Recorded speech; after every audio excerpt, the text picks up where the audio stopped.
All right, everyone, good afternoon. You know what time it is, you know what it's all about.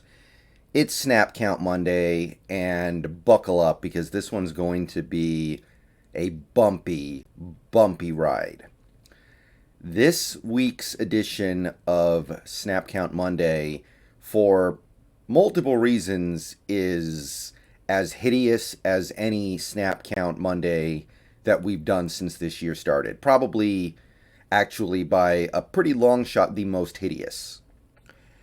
And we'll get into the reasons why, but there's there's a lot wrong with the balance of this team right now.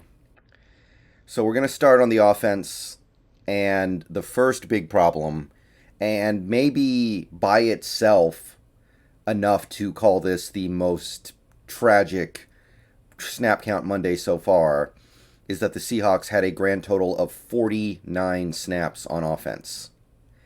49, a season low. And keep that number in mind when we switch over to the defense in a couple minutes here. But 49 snaps on offense, and that counts the handful of plays we got in garbage time after the Cardinals' last touchdown. 49. Okay, running backs.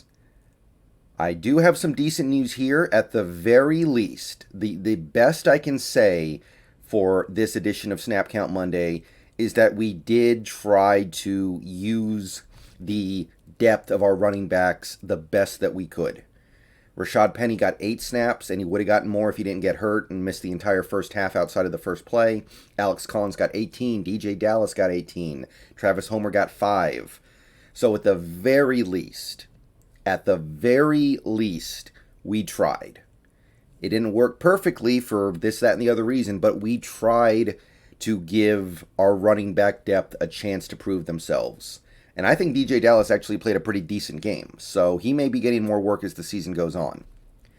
But at the very least, we didn't put everything on the shoulders of a guy with a bad hip like Alex Collins. We let DJ Dallas play, and he produced. Okay, wide receivers. DK Metcalf and Tyler Lockett played most of the snaps, 45 apiece. They both got a healthy portion of the offense. Freddie Swain got 20 snaps, so his role is starting to be slowly diminished with Eskridge back. Unfortunately, it's not happening nearly as quickly as most of us would like.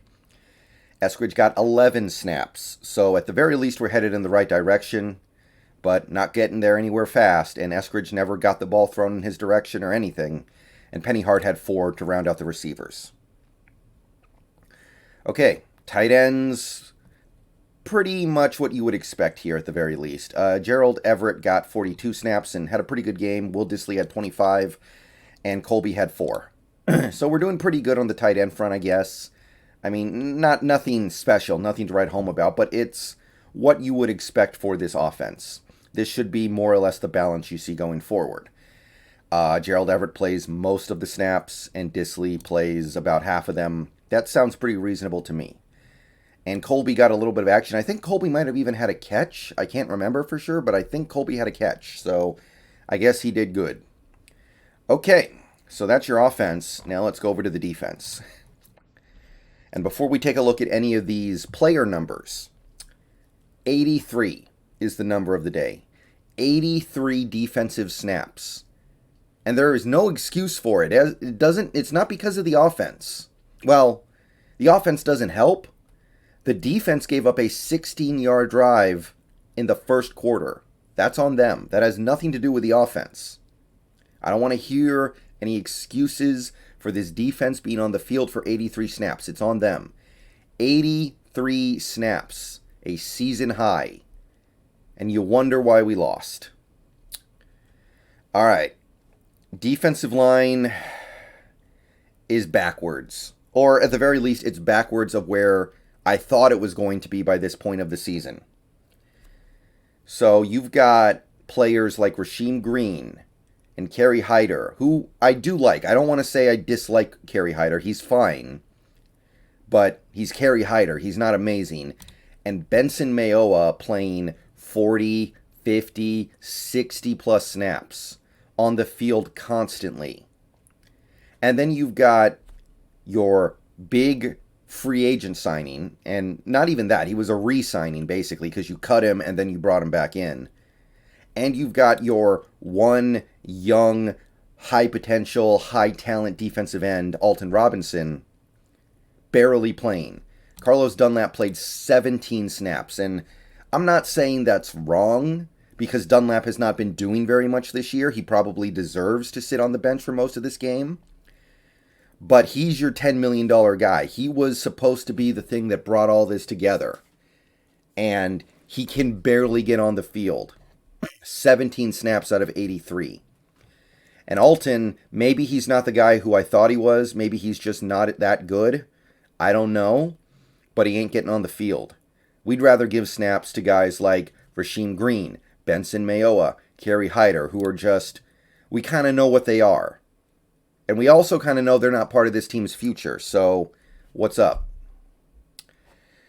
Defensive tackle is manageable. Poona Ford got 56 snaps. Al Woods got 42 snaps. So, that's about what you would expect. Brian Monet, who was our best player yesterday, and that's not even a joke. I wish it was. It's not. Only played 27 snaps. So, he managed to be our best player despite playing, like, what? Not even a third of the game for the defense. So good for him, I guess. I mean, he did his thing, no doubt about it. But yeah, Monet 27 snaps. I don't know if he's part of the future of this team, but at the very least we have that to hang our hat on right now. It's not really making me feel any better about anything, but well, there it is.